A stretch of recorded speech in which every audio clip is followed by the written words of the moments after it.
उनकी उम्र जो है काफ़ी, देखिए, होने के बावजूद भी जैसे 40-45 जैसे हो रही है उम्र, 45 या 50 तक पहुंच रही वैसे ही गर्भाशय आदि में गांठ होना प्रारंभ हो जा रहा है ना। और जब गांठ बढ़ रही है तो एक ही विकल्प आ रहा है कि गर्भाशय को बाहर निकालो।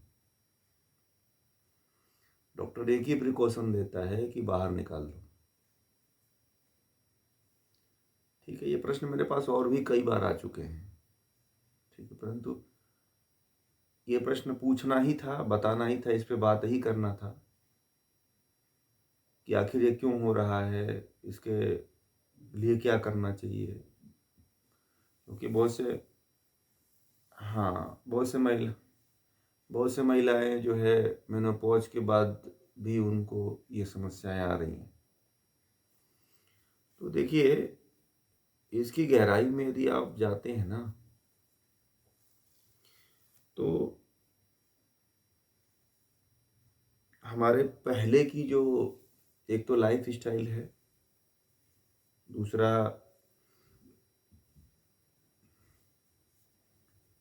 आपने बहुत अधिक मात्रा में जो दवाएं खा रखी है ना, गर्भ निरोधक दवाएं हैं, बच्चे के लिए दवाएं लोग करते हैं, है ना, या फिर गर्भपात करवाते हैं। जैसे कि कोई व्यक्ति नहीं चाहता है, कोई महिला नहीं चाहती कि उसका बच्चा हो, फिर भी गर्भ ठहर जाता है, तो डीएनसी आदि करवा करके उसको सफाई के द्वारा बाहर निकलवा देते हैं। तो इस तरह के कई कारण हैं जिसके कारण महिलाओं के गर्भाशय में गांठें उत्पन्न हो जा रही हैं। ठीक है, पहले फाइब्रॉइड बन रहा है, फाइब्रॉइड के बाद धीरे धीरे गांठ बन रही है, और वही गांठ जो है धीरे धीरे महिलाओं के गर्भाशय में कैंसर का रूप भी ले रही है। कई ऐसी घटनाएं आती हैं और कई महिलाओं ने इसके बारे में मुझसे कहा था कि थोड़ा इसके बारे में भी आप बात रखिए। तो जरूरी यह है, वो उसी से रिलेशन में, उसी से रिलेटेड है ये, समझ रहे हैं ना। ब्रेस्ट कैंसर है, गर्भाशय के कैंसर है, ये उसी से संबंधित है, ये दोनों को रिलेट हो जाएगा।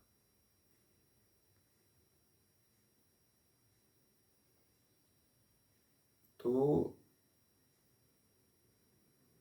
देखिए, इसका जो सबसे बड़ा कारण है वो एक तो ये है कि आधुनिक विज्ञान के अनुसार या विज्ञान साइंस के अनुसार यदि कहा जाए तो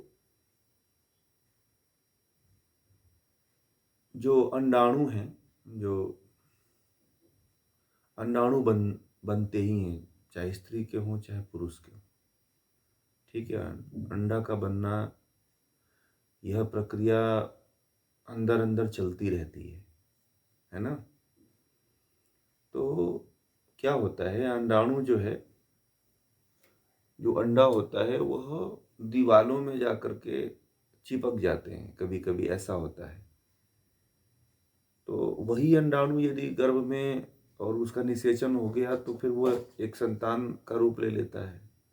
और वही है, यदि अंडाणु है दीवालों में, अगर गर्भाशय की दीवालों में चिपक जाता है तो धीरे धीरे वो फाइब्रोइड्स के द्वारा वह गांठ का रूप लेने लगता है, बढ़ने ही लगता है। सेल उसका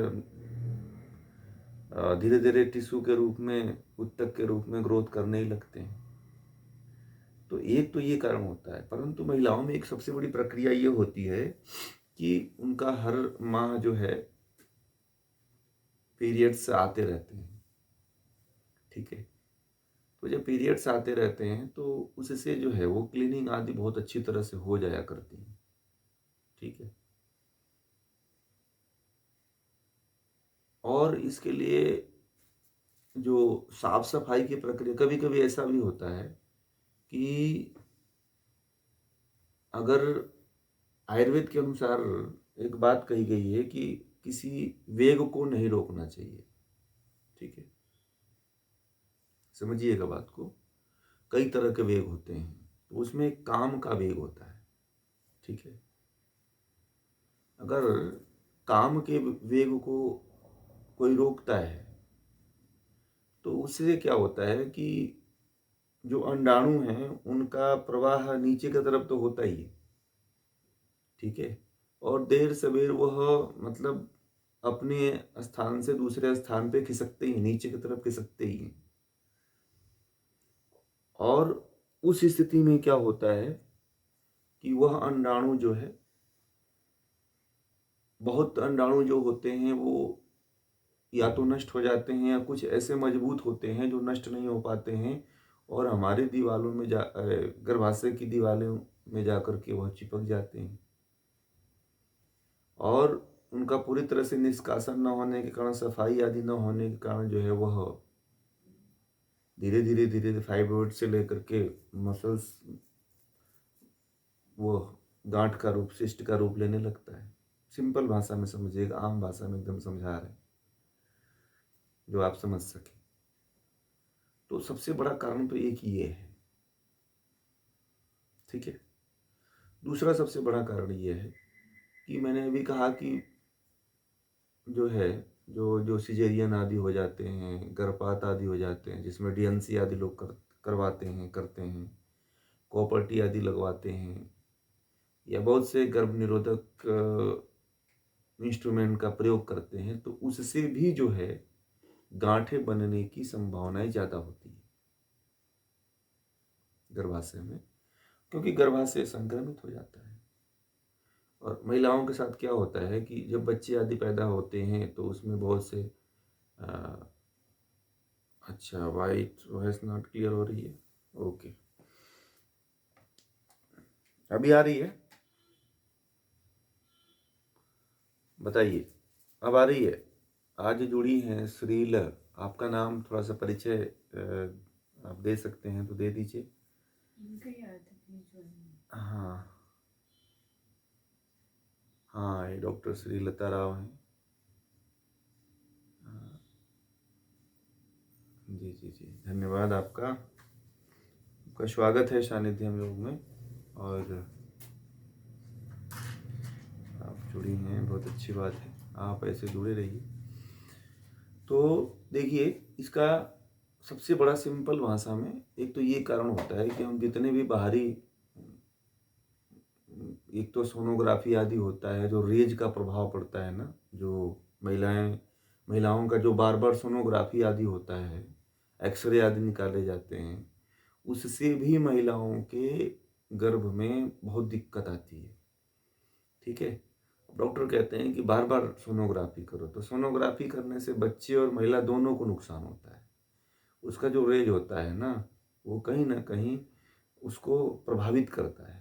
तो ये भी बहुत बड़ा कारण होता है इन सब का। और दूसरा जो है, सोनोग्राफी में वह जिन पात्रों का, जिन इंस्ट्रूमेंट का प्रयोग करते हैं, तो उससे भी बड़ी दिक्कत आती है। कैमरा आदि हाई पावर के लगाए जाते हैं, जिससे नुकसान ही होता है।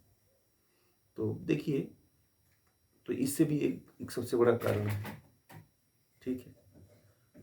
और दूसरा जो है, महिलाएं गर्भ निरोधक गोलियों का उपयोग करती हैं। जैसे कि कुछ ऐसी गर्भ निरोधक गोलियां हैं कि आप खा लो तो 1 साल 2 साल तक जो है बच्चे ही नहीं होंगे। पति पत्नी आपस में संपर्क करते रहते हैं परंतु बच्चे नहीं होते। तो वो गोलियों का साइड इफेक्ट बहुत ज़्यादा होता है।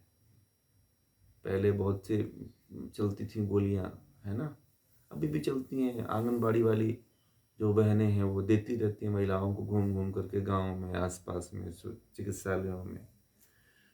तो उससे क्या होता है कि उससे बहुत ज़्यादा नुकसान होता है।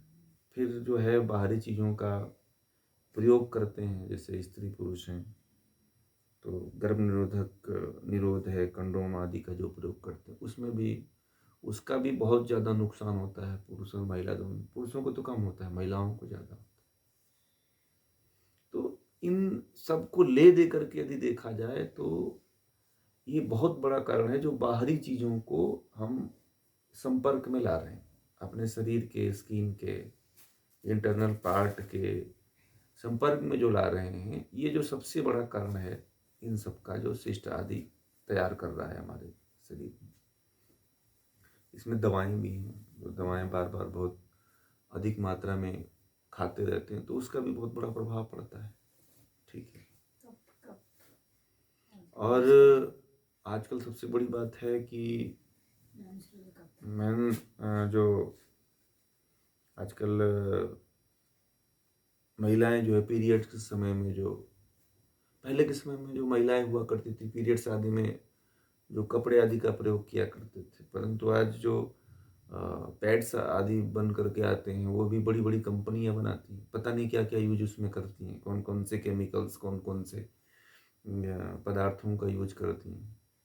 तो वो भी एक बड़ा नुकसानदेह है। आजकल जो है पीरियड्स के लिए इंटरनल अंदर जो है कप का प्रयोग करते हैं लोग, कि उसमें डाल के छोड़ देते हैं, फिर उसमें प्लास्टिक आदि का प्रयोग करते हैं, फिर उसको ब्लड को, कितना गंदा प्रक्रिया होता है, उससे भी इन्फेक्शन होता है और उससे विशिष्ट बनने का ब्लड सेल्स जो है उसमें चिपक करके वो भी जो है इंटरनल जो है सिस्ट बनाने का सबसे बड़ा उत्तरदायी बन रहा है आजकल।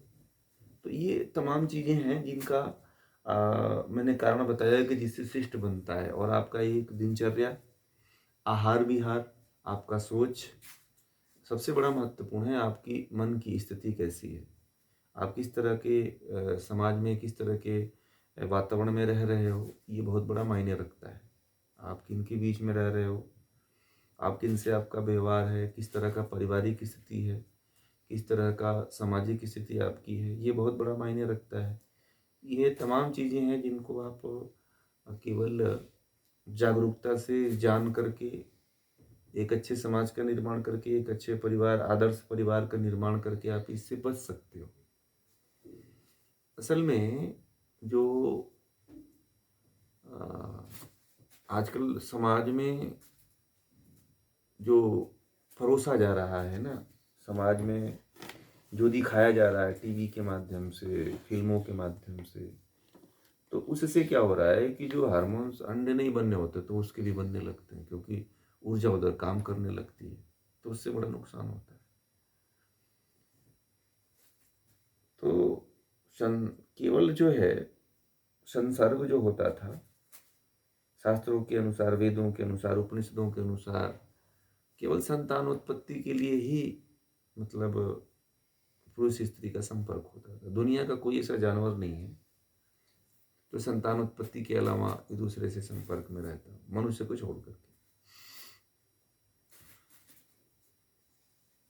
इस तरह के बहुत से विरोधी व्यवहार देखेंगे मनुष्य में और जानवरों में, जिसके कारण जो है ये तमाम समस्याएं लोगों को होती हैं। तो इनसे बचने की ज़रूरत है। आप स्वयं अपना डॉक्टर बनिए। आप जागरूक नहीं होंगे तो दुनिया को नहीं पड़ी हुई है कि आपको जागरूक आके करे। आप नहीं जागेंगे तो दुनिया को नहीं पड़ी है कि आपको आकर के जगाए। आपको खुद जागना पड़ेगा, खुद इसके प्रति सतर्क रहना पड़ेगा। आप जितना हो सकता है प्रकृति की तरफ जाइए। अगर स्वस्थ रहना है, आपको इन तमाम तरह की बीमारियों से बचना है, तो योग है, प्राणायाम है, आसन है, प्राणायाम है, षटकर्म आदि का प्रयोग करते रहिए। तो जितना ही आप इन सब चीज़ों के संपर्क में, नेचर के संपर्क में रहेंगे, आपका आहार नेचुरल होगा, आप प्रकृति के संरक्षण में रहेंगे, मिट्टी से जुड़े रहेंगे, तो आप उतने स्वस्थ रहेंगे। आप अपने आप को जितने ही प्रोसेस्ड, जितने ही कृत्रिम वस्तुओं के संपर्क में रखोगे तो उतना ही आप कमज़ोर होते चले जाओगे, प्रतिरोधक क्षमता कमज़ोर होती चली जाएगी और आपके अंदर बहुत से समस्याएं उत्पन्न होती रहेंगी। गर्भ से संबंधित समस्याएं तो एक आम बात है, और भी उससे भी ज़्यादा खतरनाक हो गया है कैंसर। तो चाहे ब्रेस्ट का कैंसर हो, तो देखिए अब जैसे गर्भाशय का कैंसर है ना, तो जिस तरह से गर्भाशय का सिस्ट बनता है, तो कहीं ना कहीं वह ब्रेस्ट से भी जुड़ा होता है। गर्भ और ब्रेस्ट दोनों एक दूसरे के संपर्क में रहते हैं। तो क्या होता है कि अगर गर्भ में वो चीज़ नहीं प्रकट हो पाती है तो वही चीज़ प्रकट होती है ब्रेस्ट की तरफ, ठीक है। और वो ब्रेस्ट की तरफ पहुंच करके वो धीरे धीरे धीरे धीरे वो भी गांठ का एक रूप लेने लगती है, जिससे कारण जो है समस्याएं आती हैं, ठीक है। और वो कैंसर का रूप ले लेता है। तो जागरूक होना जरूरी है। अगर आप जागरूक नहीं होंगे, इसके प्रति सतर्क नहीं होंगे, प्राणायाम आदि नहीं करेंगे, सही योग नहीं करेंगे, सही आसन नहीं करेंगे, तो आपको दिक्कत आएगी, ठीक है। अब ये जरूरी है कि आप इससे सतर्क रहें और आसन आदि का, प्राणायाम आदि का, खान पान का, और जितनी ये चीज़ें बताई है उनके प्रति सतर्क रहेंगे तो शायद नहीं होने की संभावना है, ठीक है। नहीं तो फिर तो ये हो ही जाएगा। आप देखो पुराने जितने लोग हैं, किसी को भी गांठ आदि की समस्या नहीं है शरीर में, क्योंकि वो नेचर के ज़्यादा करीब है, प्रकृति के ज़्यादा करीब है, ठीक है। तो इससे आप बच सकते हैं, कर सकते हैं, ठीक है। तो थोड़ी सी हमें इसके ऊपर बात रखनी थी। बाकी इस पे तो अगर इस पे चर्चा करें तो बहुत लंबा चर्चा हो जाएगा। बाकी जब किसी का व्यक्तिगत रूप से होगा, केवल उसी का से संबंधित जो समस्याएं थी, कहाँ से हो रहा है, आप उस पर रोक लगाइए, अपने आप ये समस्या बंद हो जाएगी, ठीक। और गर्भाशय में जो गांठ बनती है, अगर वह शुरुआती दौर में आपको पता है तो उसका इलाज पंचगव्य आदि के द्वारा करके आप ठीक कर सकते हो, ठीक है। अगर वो बहुत बड़ा हो गया तो फिर उसका एक ही चारा बनता है कि फिर गांठ को काट के निकालो या फिर गर्भाशय के निकाल दो, ठीक है। तो सतर्क होने की ज़रूरत है। आप जांच कराते रहिए, देखते रहिए, फिर आप लोग जो है इसके प्रति अ, जैसे क्या कहा आपने? देखिए, अगर गांठ, हाँ हाँ, देखिए उसका एक इलाज है कि इस शिस्ट को खत्म करने के लिए जो है, जड़मूल से खत्म करने की क्षमता केवल पंचगव्य में है। क्योंकि हमने अब तक जो है करीब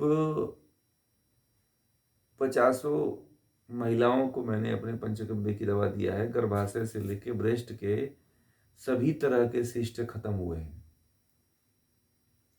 अभी बता रहा हूँ, गुजरात की एक महिला है, उनको मैंने पंचगव्य की, जागृति चौहान है उनका नाम है। उनकी उम्र जानते हैं कितनी हो गई थी? 42 साल हो गई थी, और उनका एक भी बच्चे नहीं थे। और वह करीब, उनकी शादी 20 साल से वो बच्चे के लिए तैयारी कर रहे थे, प्लान कर रहे थे, नहीं हो रहा था क्योंकि उनके गर्भाशय में गांठ बार बार बन रही थी, ठीक है। गर्भाशय रुक ही नहीं रहा था, गर्भ में बच्चा टिक नहीं पा रहा था। उन्होंने 3 साल तक, 4 साल तक मुझसे लगातार जो है पंचगव्य की दवा लिया है। और जब बच्चा हो गया तो मुझे कल मैसेज किया उन्होंने कि मेरी बेबी हुई है, मेरी बच्ची हुई है। बहुत बहुत धन्यवाद आपको। देखिए, तो इसका लाभ तो मिलता है, रिजल्ट बहुत अच्छा मिलता है। और इससे पहले पता नहीं कितनी महिलाओं ने के पास गांठ थी और उनका ठीक हो गया समस्या, उनके बच्चे हो गए। तो पंचगव्य की औषधि बहुत कारगर है। बाकी औषधियों का साइड इफेक्ट है, परंतु पंचगव्य की औषधि का साइड इफेक्ट नहीं है गांठ आदि में, ठीक है। किसी भी तरह का आपके शरीर में गांठ है ना, तो पंचगव्य उसको खत्म कर देता है। मैंने तो देखा है, मेरा एक्सपीरियंस है। अभी इसी क्लास में एक जुड़ती हैं, उनका नाम नहीं ले सकता मैं, उनको भी गांठ था, उनका जेनेटिक था, ठीक है। तो उनका जेनेटिक था, परंतु मैंने उनको दवा दिया तो उनका ठीक हो गया। बोलती थी कि हम तो ये सोचते थे कि जैसे हमारी माँ को कराया गया वैसे मुझे भी ऑपरेशन, गर्भाशय निकालना पड़ेगा, ठीक है। तो उनके अंदर यही सोच बनी रहती थी। तो फिर उनको जो है, जब ये पंचगव्य की उन्होंने दवा लिया तो उनका भी ठीक हो गया, ठीक है। तो पंचगव्य में तो इलाज है, मैंने क्योंकि खुद एक्सपेरिमेंट किया है, प्रत्यक्ष प्रमाण है मेरे पास। तो मैं इसको दावे के साथ कह सकता हूँ कि अगर कोई किसी को होता है इस तरह का समस्या, तो वो उसको ठीक कर सकता है। ठीक है ना?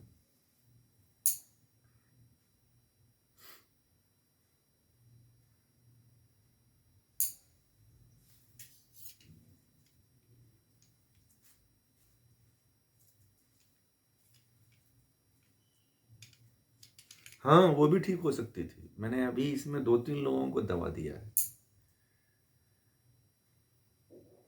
हाँ, डॉक्टर के पास जाएँगे तो डॉक्टर एक ही काम करते हैं। वो लोग जैसे कि एक हमारे मित्र हैं पीजीआई में, वो बताते हैं कि हम लोगों के पास कोई आता है ना रोगी, अगर उसका कोई अंग खराब है ना, तो हम लोग जैसे कि अ, हार्डवेयर होते हैं ना, जो हार्डवेयर मैकेनिक होते हैं, इंजीनियर होते हैं। जैसे कंप्यूटर का कोई पार्ट खराब हो जाता है तो हार्डवेयर इंजीनियर क्या करते हैं कि उसमें से जो खराब हो गया उसको निकाल के फेंक देते हैं, दूसरा लगा देते हैं। यही होता है ना? है? तो वो ये बोल रहे थे कि समझो कि सेम हम हमारा भी यही काम है। वो पीजीआई चंडीगढ़ में जो है इमरजेंसी डिपार्टमेंट में कहते हैं कि किसी व्यक्ति का कुछ खराब हो जाता है ना, तो हम लोग एक ही काम करते हैं, उसको काट पीट करके बाहर निकाल देते हैं, फिर शीशा के बेच देते हैं। या खराब हो गया तो उसको निकाल देते हैं, नया लगने वाला है तो लगा देते हैं, नहीं लग पाता है तो फिर उसी पे जोड़ देते हैं, बोलते हैं उसको। हाँ, फिर तो जैसे ब्रेस्ट का है ना, एक लेडीज हैं, उन्होंने 3 बार मतलब कि ब्रेस्ट का ऑपरेशन करवाया था और तीनों बार उनका ग्रोथ हुआ था। वो भी मुझे उन्होंने बताया था। और 3-3 बार उन्होंने ऑपरेशन करके जो है, चौथे बार उन्होंने एक लेजर होता है ना, क्या होता है वो, जैसे कि जलाने वाला एक होता है ना, जैसे कि आजकल क्या बोलते हैं, कोई नया थेरेपी है, उसके द्वारा उन्होंने जो है उसको जलाने का प्रयास किया था, फिर भी वो उत्पन्न हो गया था। ठीक, ये बड़ा महत्वपूर्ण बातें बता रहा हूँ आप लोगों को, समझ रहे हैं? तो हाँ, हार्मोनल होते हैं ये हार्मोन्स। आपके अगर डिसबैलेंस होते हैं, पीरियड्स आदि डिसबैलेंस होते हैं, तो भी ये होता है। ठीक है ना?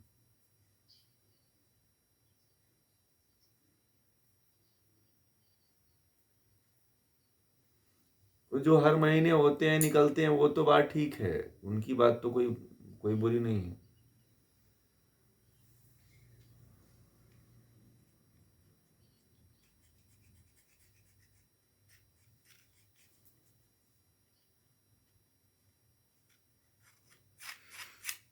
उन गर्भ निरोधक गोलियों का साइड इफेक्ट होता है ना। ठीक है, उन गर्भ निरोधक गोलियों का साइड इफेक्ट ही तो होता है। अब गर्भ निरोधक गोलियां होती हैं जो गर्भ को रुकने नहीं देती, गर्भ की नेचुरल प्रक्रिया को रोकती हैं वो। परंतु एक बात बताऊं, गर्भ की नेचुरल प्रक्रिया कभी रुकती नहीं है। आपको ये भी बताऊं, अभी अभी आपने सुना होगा कि कई महिलाओं की नसबंदी हो गई थी, परंतु फिर भी उनका बच्चा हो गया। ठीक है, सुना होगा कि नहीं? सुना है ना? कई महिलाओं का नसबंदी हुआ था, फिर भी उनका बच्चा हो गया। तो ऐसा क्यों हुआ? क्योंकि आपने नेचुरल प्रक्रिया को आपने बंद किया था, परंतु वो बंद करने के बाद भी नहीं रुकी। ठीक है, अब आपको बता देंगे, एक महिला मुझे मिली थी, वह 30 साल की उम्र में उसका गर्भाशय निकाल लिया गया।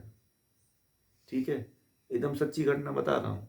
अब वो महिला कहती है कि जिस मतलब कि उसका 7 तारीख को जो है पीरियड्स आता था, तो वो बोलती थी कि मेरा गर्भाशय निकल गया था, फिर भी 7 तारीख को उसको 3 दिन तक जैसे पीरियड्स आने का दर्द होता था, वैसे ही उसकी कमर में, पेड़ू में, पेट में दर्द होता था।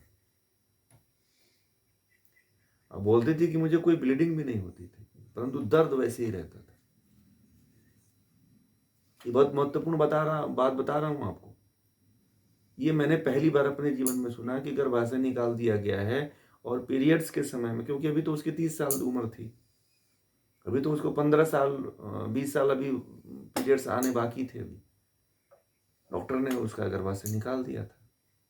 और वो बोलती थी कि मेरे साथ हर महीने ऐसी घटना होती है कि दर्द और कमर दर्द और पीड़ा बनी रहती है। और वो बोलती थी कि जैसे लगता है कि पीरियड्स आ रहे हैं। समझ रहे हैं? हाँ, नेचुरल प्रोसेस मैंने कहा, मुझे भी नहीं जानकारी थी इसके बारे में।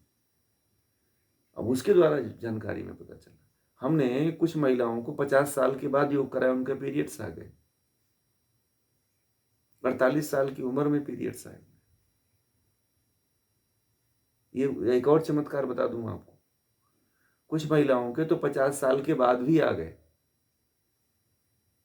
आप लोग विश्वास नहीं करोगे। ये विज्ञान वहीं पे फेल हो जाता है। विज्ञान कहता है कि 43 साल तक जो है, 43 साल 44 साल बाद बंद हो जाता है, परंतु कुछ महिलाओं के 40 साल 42 साल की उम्र में बंद हो गए थे, फिर उनके शुरू हो गए योग करने के बाद। और कुछ महिलाओं के तो पीरियड्स जो है 55 साल 60 56 साल 57 साल के बाद बंद हुए। और कुछ महिलाओं के तो अभी भी आ रहे हैं, 60 साल के बाद भी आ रहे हैं। क्या कहोगे? और जानते हैं वो महिलाएं योग करती हैं। बड़े मजे की बात बता दूं, हाँ ये सब नेचुरल है। क्या है कि अब तो ऐसी ऐसी दवाई हैं कि लोगों ने क्या किया है, देखिए प्रकृति का इतना गड़बड़ हो गया है कि कुछ महिलाएं ऐसा काम करती हैं कि पीरियड्स को एक दिन रोकने के लिए दवा ले लेती हैं, तो पीरियड्स उस दिन नहीं आएगा। पता है आप लोगों को? अगर वो आज चाहे तो, आज नहीं चाहे तो दवा ले लें, फिर नहीं आता है उस दिन। तो ये क्या है? ये प्रकृति के साथ क्या है? छेड़छाड़ है। जब प्रकृति के साथ छेड़छाड़ करोगे तो उसका दुष्प्रभाव होगा कि नहीं होगा?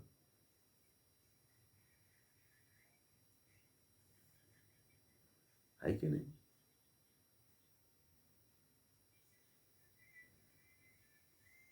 हाँ, हाँ, जो पीरियड्स के जो दर्द होते हैं, एकदम सही कहा। जो पीरियड्स के दर्द होते हैं, अगर योग करने, जो पहले जो उन लोगों को दर्द बना रहता था, तो उसमें भी अगर योग करने वाली महिलाएं हैं तो उनको ऐसी प्रॉब्लम नहीं आती है। और बड़े अच्छी तरह से घर परिवार का वो काम भी कर लेती हैं, बीमार जैसी नहीं दिखती हैं।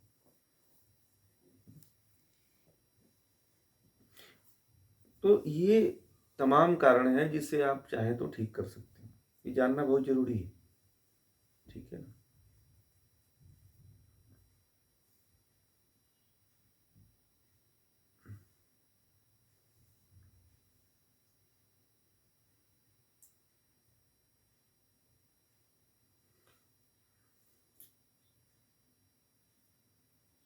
हम्म। तो ये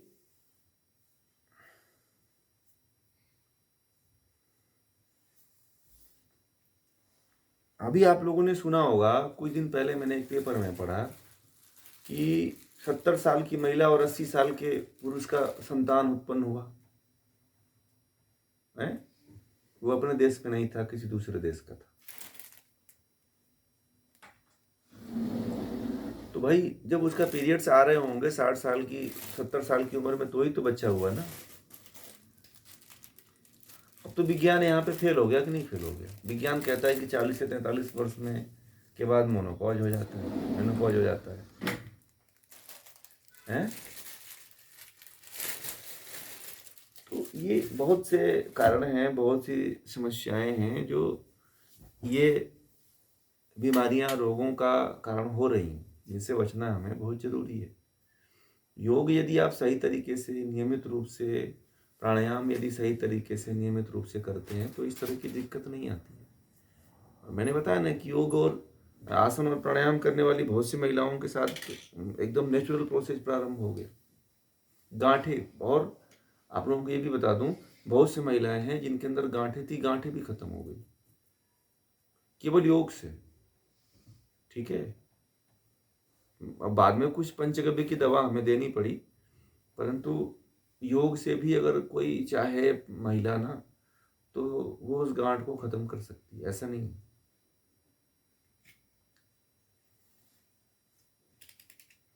ठीक है?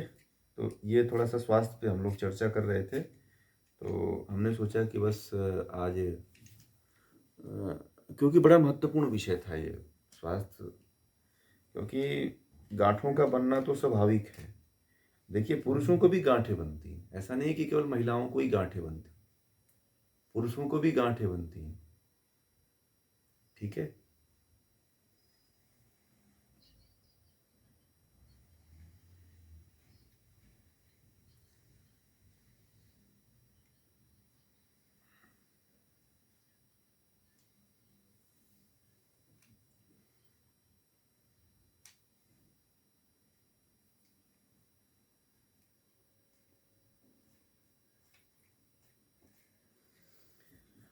देखिए, ये बात आपकी सही है, क्योंकि भावनाओं को दबाना, इच्छा को दबाना, मैंने क्या कहा कि जैसे कि एक तो भावना हुआ और एक वेग हुआ, जैसे काम का वेग है।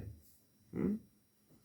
तो मैंने यही कहा कि अगर काम के वेग को बहुत ज़्यादा दबाते हो ना, तो उसके कारण भी ये समस्या आती है। ठीक है। और विचार भी और इच्छा भी और कामना भी अगर आपके अंदर होती है, उसको भी दबाते हो तो भी ये समस्या आती है।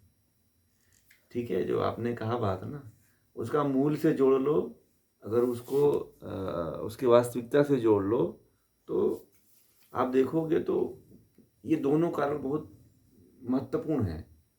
दमन, और दमन जो है वास्तव में रोग तो लाता ही है। वो तो वैसे भी कहा गया है कि किसी भी चीज को दमित करते हो तो वो तो विस्फोट बम की तरह काम करता है। आयुर्वेद में कहा गया है कि किसी भी तरह के वेग को नहीं रोकना चाहिए। छींक है, आंखें खोलना बंद करना है ना, पानी, भूख है, प्यास है, काम है, तो इसके वेग को नहीं रोकना चाहिए। रोकने से बीमारियां होती, बड़ी बड़ी बीमारियां होती हैं। हम्म? तो ये आयुर्वेद में ऐसे थोड़े ऋषियों ने कह दिया। और भावनाओं को तो कभी दबाना नहीं चाहिए। भावनाएं जो आपके अंदर आ रही हैं, उन भावनाओं को प्रकट करिए, और कुछ भी चीज दबा के मत रखिए। ठीक है। दबा करके रखने से क्या होता है कि एक तो अगर भावनाओं को दबाते हैं तो हृदय विस्फोट करता है। ठीक है। अगर अपनी बात को, अपनी भावनाओं को दबाते हैं ना, तो हृदय के द्वारा विस्फोट होता है, अर्थात हार्ट अटैक आता है। आजकल पुरुषों को, व्यक्तियों को, लड़कों को, लड़कियों को हार्ट अटैक इतना क्यों आ रहा है? क्यों? क्योंकि सामाजिक और पारिवारिक स्थिति ऐसी हो गई है कि अपनी भावनाओं को वह किसी से कह नहीं सकते।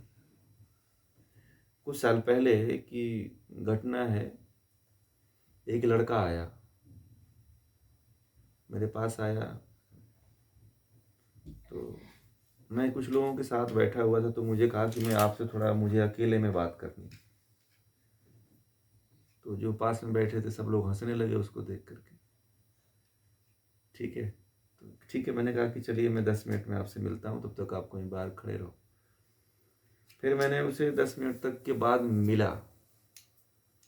तो असल में क्या था कि उसकी शादी उसके घर वालों ने तय कर दिया था।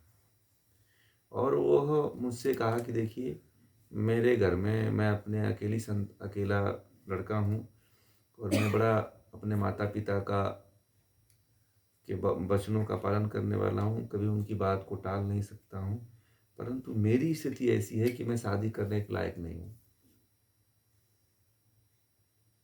ठीक, समझ रहे हैं? तो मैं क्या करूं, और आज से 15 दिन बाद मेरी शादी है। ठीक है। और मैं सोचा कि अब मुझे पता था मेरे पास इस, बोला कि मैं आप ही से कह सकता हूँ, और मैं किसी से कह भी नहीं सकता हूँ इस चीज़ को। तो मैंने कहा चलो, बहुत अच्छे समय पे तुम आ गए यार। ठीक है। तो मैंने उसको बोला कि तुम कल आना, कल आना, मैं तुम्हें दवा दे दूंगा, और ये चीज़ बता दूंगा, तुम ऐसे ऐसे करना। ठीक है। तो संयोग से क्या हुआ कि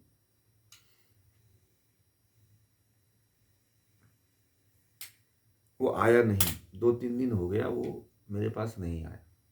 ठीक, मेरे पास नहीं आया। और चूंकि मैं उस समय हॉस्पिटल में ही था, वो नहीं आया।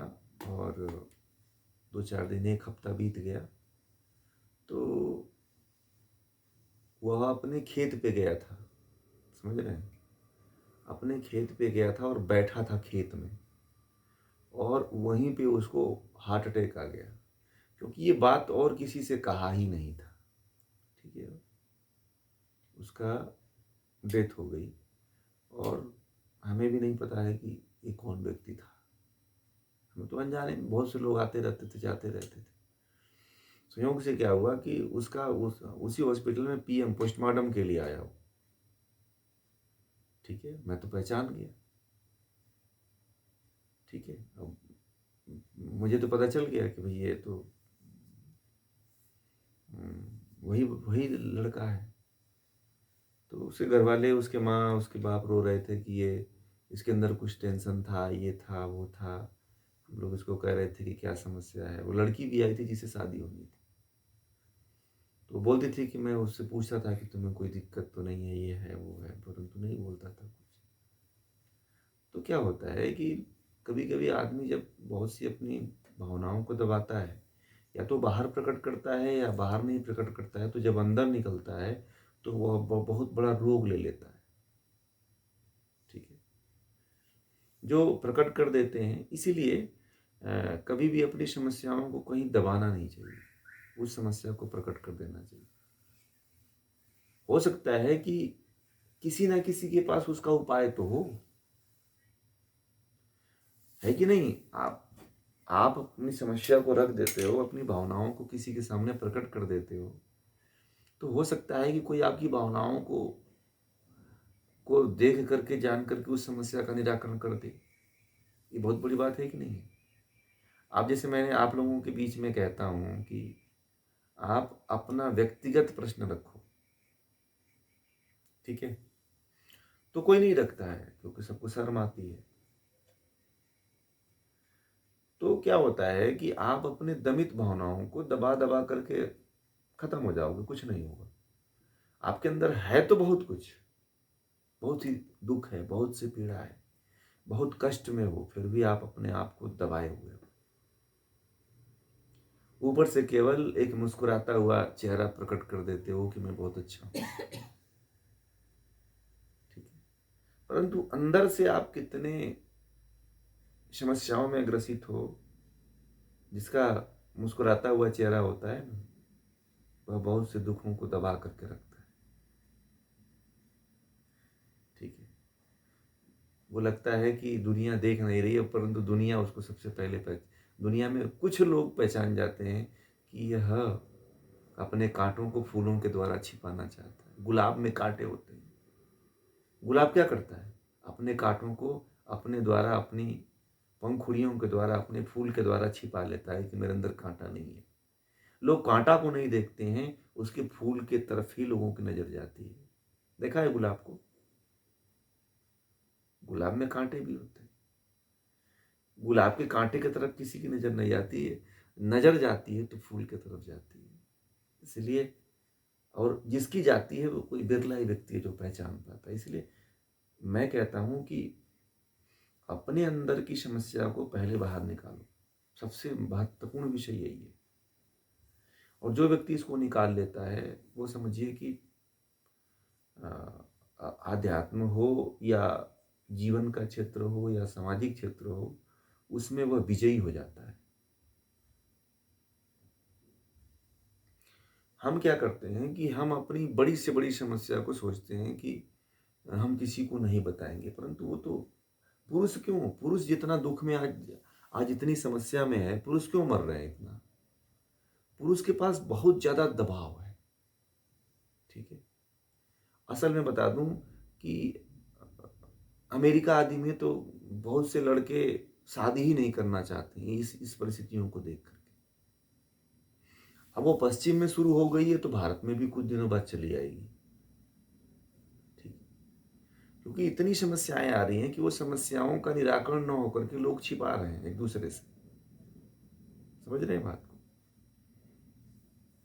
आपकी समस्या हो सकता है कि 10 लोगों के जीवन को बदल दे, 10 लोगों के दमित भावना को उत्साह में परिवर्तित कर दे।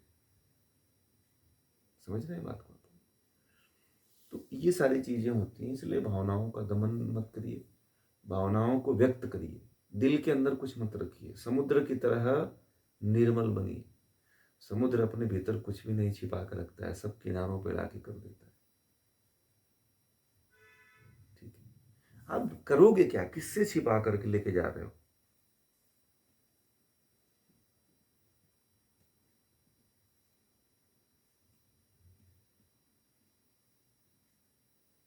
कोई अपनी बात तो याद ही नहीं रखता है, तो आपकी बात कैसे याद कर लेगा? वो जो कल किया है ना, वो परसों भूल जाता है कि मैंने क्या क्या खाया था, क्या क्या किया था। फिर आप क्यों शर्माते हो कि वो मेरी बात को जान जाए? जानना तो जानता है, क्या कर लेगा उससे? हमारा जीवन तो बचा रहेगा ना। हमें पता है ना कि हमारा जीवन किधर जा रहा है, दूसरे को थोड़ी पता है।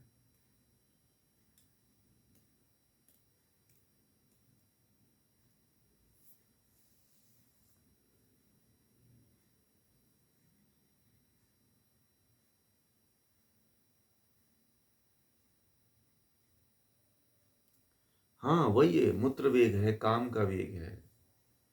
और देखिए उसमें जो किसी किसी की कभी कभी जो अंडाशय है ना, ऊपर की तरफ जो अंडकोश है वो ऊपर की तरफ प्रेशर देता है, दबाव देता है, खींचता है, तो वो काम का वेग है।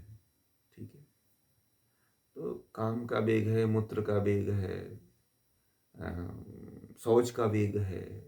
ठीक है, प्रोस्टेट आदि का कारण भी यही है। जैसे कुछ कुछ पुरुष होते हैं ना, जो पुरुष जो होते हैं वो रात को सोते हैं तो टॉयलेट के लिए आलस के कारण नहीं उठते हैं, मूत्र को मूत्र का त्याग करने के लिए नहीं उठते हैं, आलस करते रहते हैं। इसके कारण जो है उनके अंदर प्रोस्टेट की समस्या बहुत जल्दी शुरू हो जाती है। मूत्र का वेग नहीं रोकना चाहिए, मल का वेग नहीं रोकना चाहिए। मल और मूत्र का वेग यदि रोक दिया आपने तो फिर प्रोस्टेट ग्लैंड बढ़ जाता है, प्रोस्टेट कैंसर हो जाता है। यहाँ तक कि बड़े बड़े आजकल बहुत से पुरुष तो इसी से ज्यादा ग्रसित है।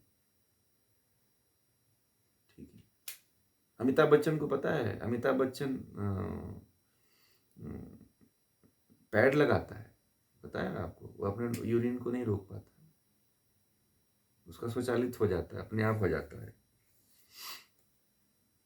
उसने ऐसा इंस्ट्रूमेंट लगाया हुआ है कि वह उसका टॉयलेट अपने आप होता है, इंस्ट्रूमेंट ऐसा लगा कर रखा हुआ है। ठीक है, उसको बहुत बड़ा प्रोस्टेट की समस्या है, और वो बैठे बैठे ही टॉयलेट करता है, बैठे बैठे ही पेशाब कर लेता है। वो थैली अंदर लगी हुई है।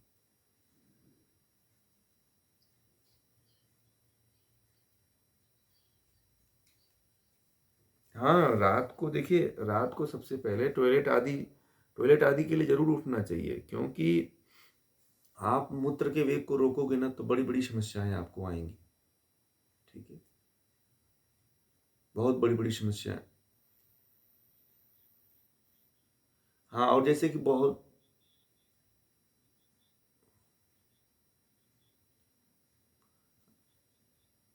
पेल्विक बोन क्रैक का ब्रेन है, ब्रेन फट जाता है, ब्रेन सिर फट जाता है, फिर लोग चल बसते हैं, ब्लीडिंग ज़्यादा हो जाती है, कोई उठाने वाला रहता नहीं है।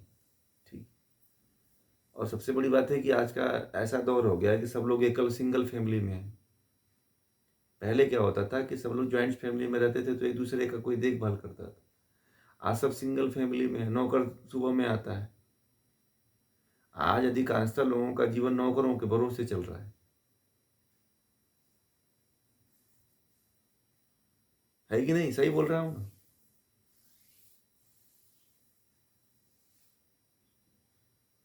हाँ, प्राइवेसी में क्या हो रहा है कि एकदम प्राइवेसी हो जा रहा है।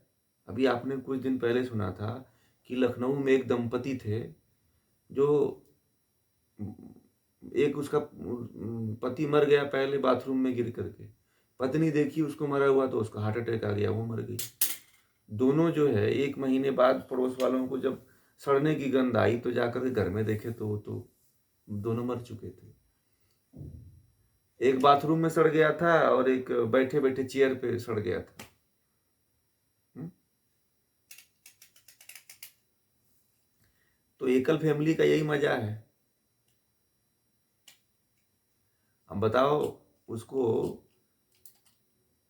कहा गया ना, उसको अग्नि भी नसीब नहीं हुई।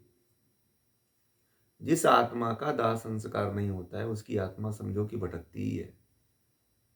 हिंदुओं ने बहुत एक महत्वपूर्ण विषय चुन लिया कि दाह संस्कार का, इसलिए मरते ही हिंदू सबसे पहले दाह संस्कार करते हैं और कुछ नहीं सोचते हैं, ले चलो जलाओ पहले इसको। अभी जिसका होना था इसका तो हो गया, बस एक काम अंतिम बचा हुआ है कि इसको जला के खत्म करो।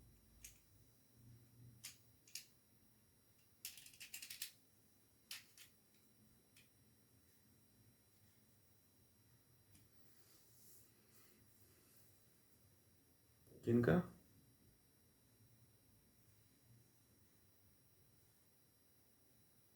आपका प्रश्न है?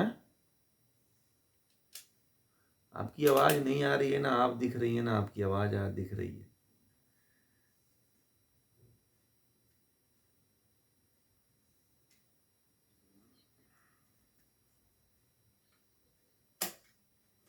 उनका कोई उनका उन उनके दाह संस्कार नहीं होता है, तो इसीलिए तो फिर उनका कभी उद्धार ही नहीं होता है। और वही आत्माएं अनादिकाल तक भटकती रहती हैं, क्योंकि मूल प्रकृति में उनका विलय नहीं हो पाता। और जिसका सांख्य के अनुसार मैंने पढ़ाया भी तो, बोला भी तो इसका है कि जिसका मूल प्रकृति में विलय नहीं होता है उसकी आत्मा भटकती रहती है, फिर उसको कोई स्थान थोड़ी मिलता है। वैसे भटके हो, उसको कोई जगह नहीं मिलता है, कहीं पे भी जन्म नहीं ईश्वर देता है, तब तक नहीं देता है जब तक कि उसके शरीर का पूरा प्रकृति का कर्ज न चुका ले वो, तब तक। अर्थात जब तक उसके सारे तत्व मूल तत्व में विलीन न हो जाए, क्योंकि कर्ज, ईश्वर कहता है कि हमने तुम्हें एक अच्छा शरीर दिया था और तूने उसे कर्ज को भी नहीं वो होने दिया। तुम ऐसा कर्म करो ना कि तुम्हें कोई जला भी सके, मूल प्रकृति में विलीन भी कर सके। असल में भारत में कभी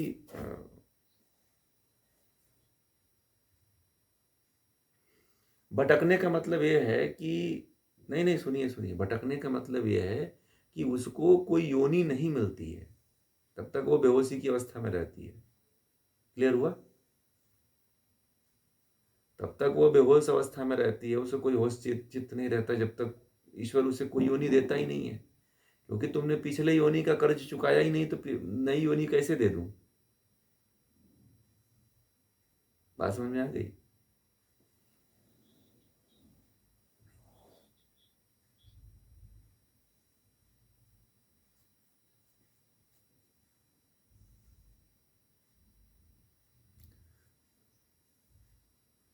उस आत्मा का दोष यही है कि वो अज्ञानता में है। वो उसके उसके इसीलिए तो कहा जाता है कि जन्म जो है अच्छे घरों में होना जरूरी है। बात समझ में आ गई? जब हड्डी कितने साल में गलती है? 200 साल लग जाते हैं हड्डी को गलने में। कितने साल? अब 200 साल तक वो ऐसे ही भटकता रहेगा, उसको कोई योनि नहीं मिलती है।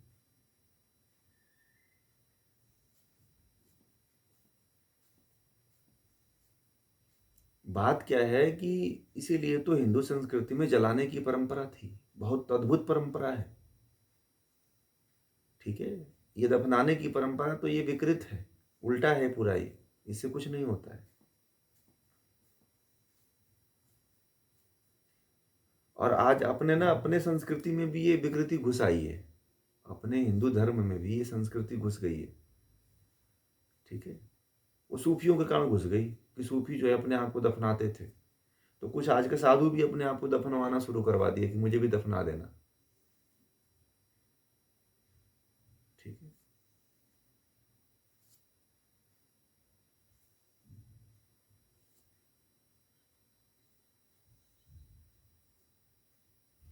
ये विकृति आई है ये। चाहे जल समाधि हो, जल समाधि भी तो क्या करोगे, सड़ोगे आप। हड्डी पानी में कितना, ये बताओ, हड्डी को रख दो पानी में तभी भी नहीं सड़ेगी, उसको भी 200 साल लगना ही लगना है।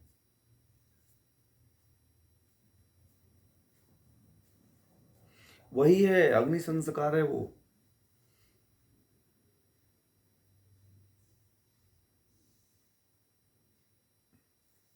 आप यदि सांख्य को पढ़े हुए हो तो सांख्य में क्या है, ऋषियों ने सांख्य के अनुसार क्या कहा कि अपनी मूल प्रकृति, जहां से आई है जो प्रकृति वहां वहीं में विलीन हो जाती है। तो उसको जाने के लिए एक ऋषियों ने मार्ग खोजा कि इसको अग्नि से जला दो, तो जल जल में मिल जाएगा, आकाश आकाश में मिल जाएगा, पृथ्वी पृथ्वी में मिल जाएगी, वायु वायु में मिल जाएगा, अग्नि अग्नि में मिल जाता है। इतना बड़ा साइंस कहीं है, बताइए, कहीं नहीं।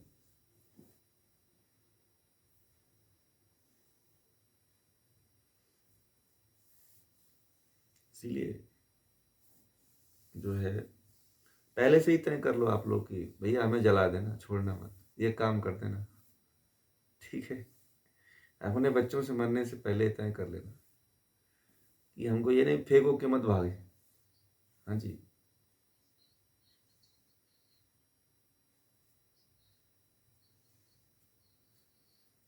मत करिए, मैं तो कहा हूँ।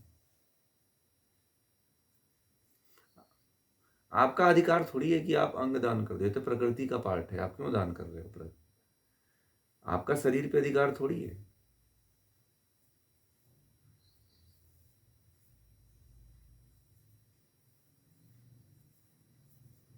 हाँ, तो काम आए तो उस व्यक्ति को बोलिए कि भैया तू मरना तो जला देना इसको, फिर तू मत फिर इसको कहीं दूर फेंकवा देना, ठीक है। उसको बोल दीजिएगा कि भाई तुझे हम, अगर हमारी आंख हम जिसको लग रही है वह मरे व्यक्ति, तो मैं इसके लिए कुछ दिन तक इंतजार कर लूंगा, एक आध 50 साल 60 साल तक। जब आपको पता चल गया कि मैं इसको देख करके मुझे इंतजार करना पड़ेगा। ठीक है। तो तो ये बताइए, प्राचीन काल से अब तक कभी ऐसी व्यवस्था हुई है?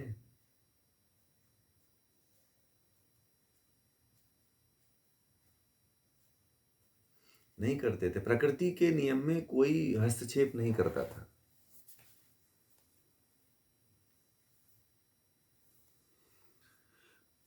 परंतु क्या होता था कि कोई भी चीज का उपयोग करके लोग उसको नष्ट कर देते थे, ठीक है।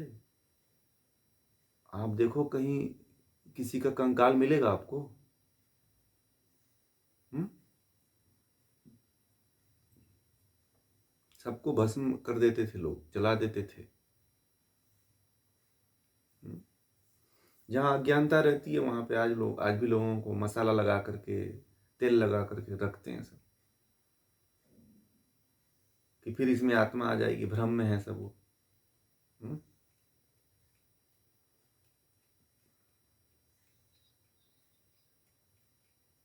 हाँ। अब पता है, भारत में भी एक जगह है जहाँ पे ये परंपरा चलती है, पता है आपको? भारत में एक राज्य है।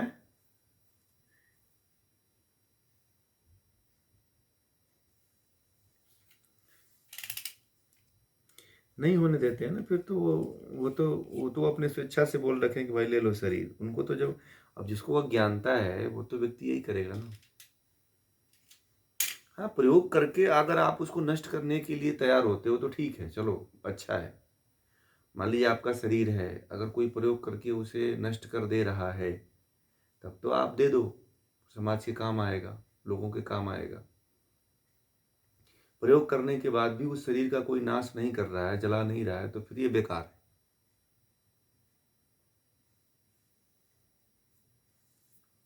जितने भी मेडिकल कॉलेज होते हैं ना, सभी मेडिकल कॉलेज में एक दो लाश तो निश्चित होती ही होती है, ठीक है, एक पुरुष की एक महिला की, पूरे भारत में।